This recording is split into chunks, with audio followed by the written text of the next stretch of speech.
One part of the sound system that might get overlooked until you need it, and that might be too late, is assisted or assistive listening. If you have an older or established congregation, you might already have something for this in place. Usually it's a single wireless transmitter with several wireless receivers that gets fed a program mix or a vocal-only mix so that people with hearing impairments can have better intelligibility. If you're like me, as a sound tech, I'm mostly worried about making the music sound the best that it can. But really, intelligibility is the name of the game. At church, we're trying to make sure that the spoken and the sung word is heard and understood so that people can join in and get taught by the word.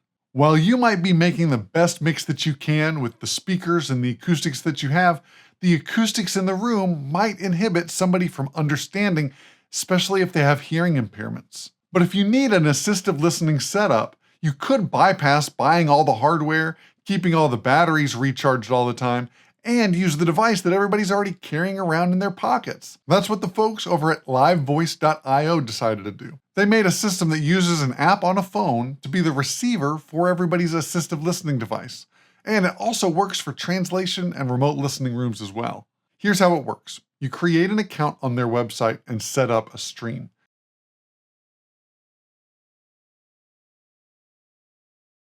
You can then share an invite code for both listeners or translators. Then you can set up a transmission device. This is where you send the program out, or a vocals-only bus, from your console to a phone or a computer to become the transmitter. Then attendees also download the app and get a code.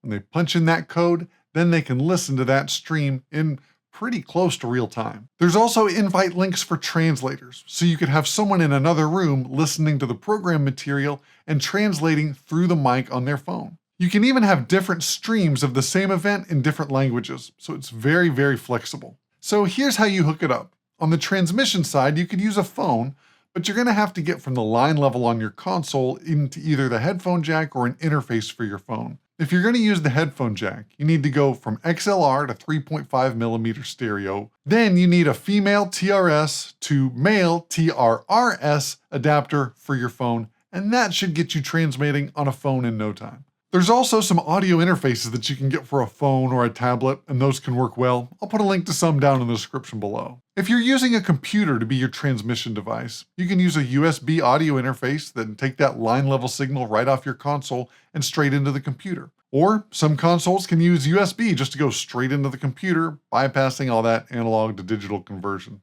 Although that's not the weakest link in this system, so don't get all too persnickety about audio quality at this point. The other option might be to use some digital audio interface like Dante. Now, if you have a translator using their phone, they can just use the earbuds with the microphone built in, and right with that one connector, they've got audio in and audio out. There's also interfaces that can work for your phone, like the Rode AI Micro or the IK Multimedia iRig Pro. So all this is cool that we can hook it up, but how does it sound? Well, when I first tried it out, I was really impressed by how low latency it was. I don't know what they're doing to get it over the internet that quickly, but down and back seemed pretty quick when I was listening. So here's what it sounds like, recording it on a little lav mic from my phone. So it's not awesome, but it's not terrible either.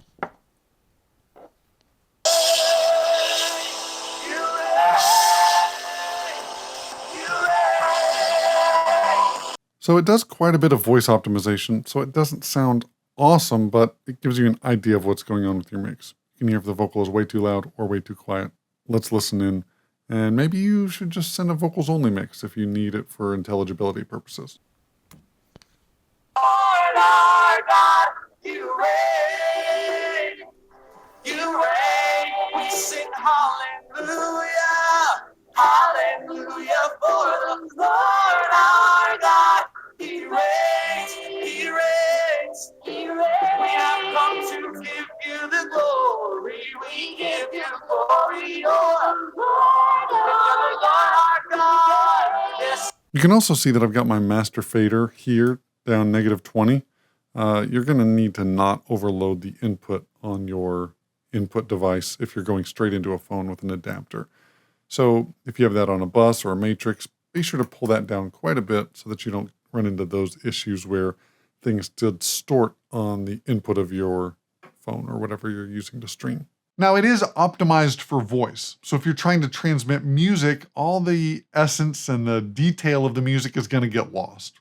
It's pretty band limited, so there's not a lot of top end or low end, so don't expect the bass to really cut through and make people feel it if you're trying to transmit music through. Basically, you can hear the vocals really well, and the drums cut through, but any detail from the instruments just gets lost. They're using data compression to decrease the latency, but it also decreases the dynamic range and the detail. So it's not going to sound awesome, but it's going to sound intelligible. The other thing people ask about is, how does the pricing work?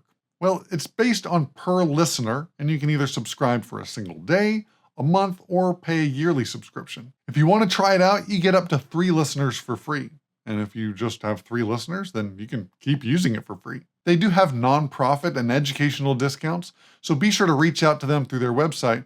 And I am an affiliate for them, so if you use the code AttawayAudio, you'll get 10% off that price too. Since sound techs are often a lot like MacGyver, I wondered what else I could do with this and if it would work for other applications. I did try to use it to monitor my live stream in real time in case I was mixing on a console or using a post-fader aux send at front of house, but I want to be able to listen to it someplace else. About the only thing you're going to listen to for this is to see if your vocal balance is about right with the band.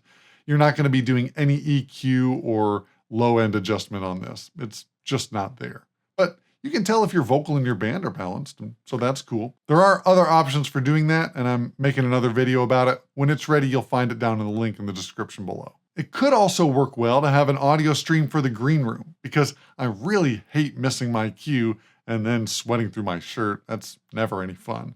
Especially if you're part of a mobile church and don't want to set up the infrastructure for a way to monitor the stream from the green room. This could be a great way to do it in real time. I also wouldn't use it as a broadcast system since you're paying per user. It doesn't really make sense, and there are lots of other options for that too. So what's the final word for me on livevoice.io? You can always try it out and see if it works for you with the 3 free listeners that you get just for making an account. The really nerdy part of me wanted to do an apples to apples cost benefit analysis. So here it goes. On Amazon, the Voco Pro 16 audio broadcast system goes for a little over $1,000. It's got 10 receivers and 1 transmitter.